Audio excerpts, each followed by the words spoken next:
साबुन लगाने पे आंख का पर आता है। जब कभी भी हम साबुन या डिटर्जेंट का यूज करते हैं तो वो पृष्ठ तनाव को कम कर देता है, जिससे कि पानी पतला हो जाता है। साबुन को जल्दी गलने से बचाने के लिए क्या मिलाएंगे? नमक। इसी कारण आंख क्या आने लगता है? पर आने लगता है। कुछ साबुन ज्यादा पर आ देता है। और एंटी फंगल हुआ तो और खतरनाक हो जाएगा। डेली नहाओ लोग, साबुन की जरूरत नहीं पड़ेगी। लेकिन अगर 15-20 दिन पे एक बार नहाओगे तो डिटर्जेंट की जरूरत पड़ेगी। डिटर्जेंट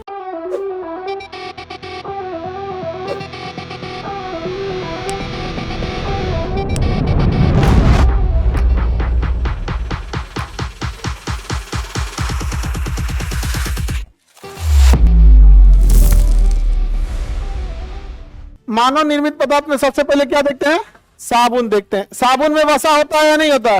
अम्ल होता है या नहीं होता? तो साबुन एक वसीय अम्ल है। तो केवल वसा और केवल अम्ल कर देंगे तो अम्ल ज्यादा हो जाएगा तो चमड़े छील देगा, और वसा ज्यादा होगा तो पूरा चिपिर चिपिर हो जाएगा, चटर चटर चीटी लग जाएगी सब। तो इसको पंचुचुर करने के लिए किसमें मिला देंगे? सोडियम और पोटेशियम। तो बताइए, साबुन निर्माण के लिए सोडियम और पोटेशियम में क्या मिलाते हैं? वसीय अम्ल। क्या मिलाएंगे? वसीय अम्ल मिलाते हैं। किसी को कोई दिक्कत? तो बताइए, साबुन सोडियम और पोटेशियम का उच्च वसीय अम्ल है या निम्न वसीय? उच्च, हाई क्वालिटी का वसा अम्ल होता है। निम्न कोटि का नहीं होगा। निम्न कोटि का रहेगा जैसे गिरीश उरीस है, वो निम्न कोटि का। वैसा साबुन रहता है कहीं शैम्पू टाइप? हाँ, शैम्पू आएगा यहाँ पर। जब कभी भी हम साबुन या डिटर्जेंट का यूज करते हैं तो वह पृष्ठ तनाव को कम कर देता है, जिससे कि पानी पतला हो जाता है। तो साबुन या डिटर्जेंट, डिटर्जेंट मतलब सरफ, साबुन या डिटर्जेंट अर्थात सरफ पृष्ठ तनाव को क्या करता है? कम कर देता है। पृष्ठ तनाव को कम कर देता है। किसी को कोई दिक्कत? साबुन या डिटर्जेंट किसे कम कर देता है? पृष्ठ तनाव।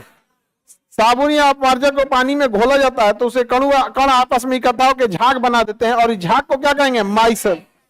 बताइए, माइसेल कहेंगे। बताए, झाग को क्या कहेंगे? माइसेल। अरे मीसेल नहीं, माइसेल कहेंगे यहाँ पे। माइसेल इंग्लिश वाला देखो, क्या कहेंगे? माइसेल। साबुन के झाग को क्या कहेंगे? माइसेल। साबुन के झाग को माइसेल कहेंगे। किसी को कोई दिक्कत? अब साबुन के अवयव को समझते हैं कि साबुन में कौन से अवयव को किस काम के लिए मिलाया जाता है। इसको आपको खड़े याद कर लेना है, एक एक चीज को। झाग को क्या कहेंगे? माइसेल। उच्च वसा अम्ल या निम्न वसा अम्ल? इसका वसा सोडियम और पोटेशियम का। साबुन को जल्दी गलने से बचाने के लिए क्या मिलाएंगे? नमक। क्या मिलाएंगे? नमक। साबुन में कौन सा अम्ल मिलाएंगे? सल्फोनिक अम्ल। साबुन में कौन सा अम्ल? सल्फोनिक। इसी कारण आंख क्या आने लगता है? पर आने लगता है।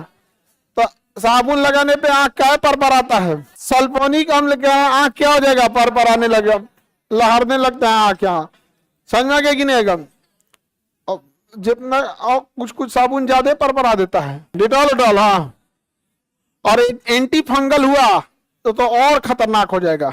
एंटी फंगल अगर हो गया तो शैम्पू में भी या साबुन में भी जैसे एंटी फंगल हो जाते हैं तो फिर वो ना किराना की दुकान पे नहीं मिलेगा, फिर मेडिकल स्टोर पे मिलेगा। जहां एंटी फंगल हुआ तो किस पे जाएगा? मेडिकल पे। तो मेडिकल वाले पे होगा।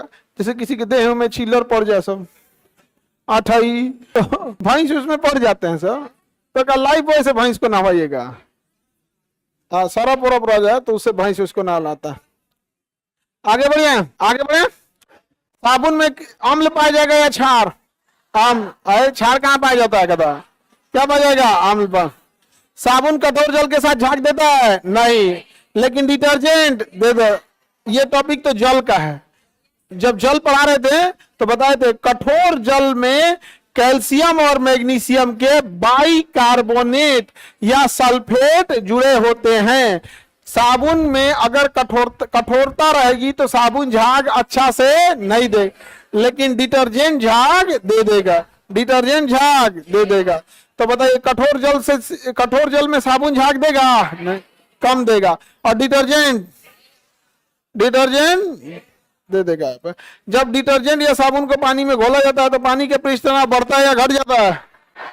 पानी गाढ़ा हो जाता है या पतला? कपड़े साफ हो जाते हैं। अलग अलग तेल किसी का यूज किया जाता है बनाने के लिए। साबुन में भार या आयतन को बढ़ाने के लिए क्या मिलाते हैं? Sodium silicate. Sodium silicate. क्या मिलाएंगे? Sodium silicate. समझ में गया? बाकी ये सब चीजें अलग अलग मिलाया जाता है। वसी अम्ल से साबुन का निर्माण की प्रक्रिया साबुनीकरण कहलाता है। तो यह तो पहले ही पढ़ लिए। साबुन कैसा अम्ल है? वसी अम्ल। क्या है? वसी अम्ल। इसी प्रक्रिया में साबुन में ग्लिसरॉल मिलाया जाएगा कि नहीं मिलाया जाएगा? झाग जल्दी नहीं सूखेगा, किसके वजह से? ग्लिसरॉल। अगर कम हो गया ना, फटाक से झाग क्या हो जाता है? सूख जाता है। साबुन को कठोर जल में उपस्थित कैल्शियम और मैग्नीशियम के आयनों से चिपक जाता है, और कैल्शियम और मैग्नीशियम नहीं होना चाहिए साबुन में, अन्यथा फिर साबुन क्या हो जाता है? झाग कम देता है। साबुन क्या करता है? झाग कम देने लगता है।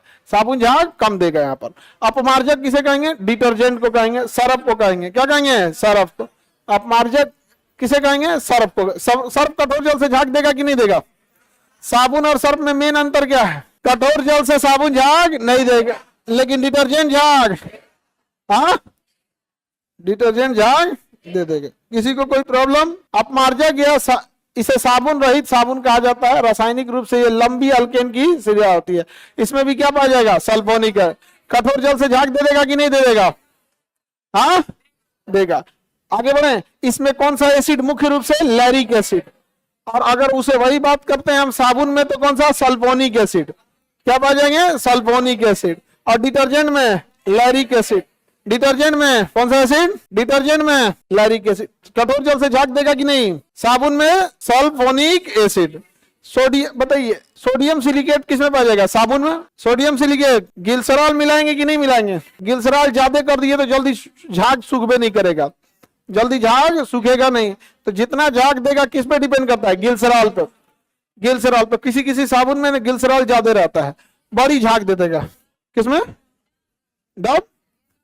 अच्छा, हाँ, अरे वो बड़ी थेथर साबुन है, छोड़बे नहीं करता है वो, समझे? महंगा साबुन होता है। डेली नहाओ लोग, साबुन की जरूरत नहीं पड़ेगी। लेकिन अगर 15-20 दिन पे एक बार नहाओगे तो डिटर्जेंट की जरूरत पड़ेगी। डिटर्जेंट